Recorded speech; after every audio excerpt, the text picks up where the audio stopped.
Hi all, welcome to S.T.C. Travel. Today we're in Granada, Spain. We're visiting the Alhambra Palace, which is located on top of a hill overlooking the city of Granada.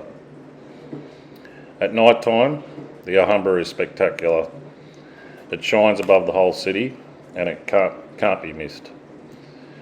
If you are going to visit the Alhambra, you do need to book tickets online or at the box located outside the Alhambra.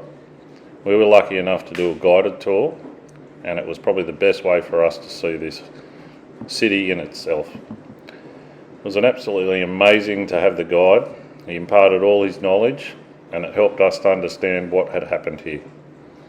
I highly recommend you do a tour, as you could do it yourself, but I don't think you'd get all the knowledge that you needed to understand. The architecture here that was created by the Muslim architects, absolutely mind-blowing. All the intricate palaces and rooms, fountains, pools, gardens, all has meaning. It's absolutely astounding. Anyway, enjoy the video. Hopefully one day you'll be able to get there yourself. Take a guided tour and learn all you can. It's absolutely amazing. Take care, talk soon.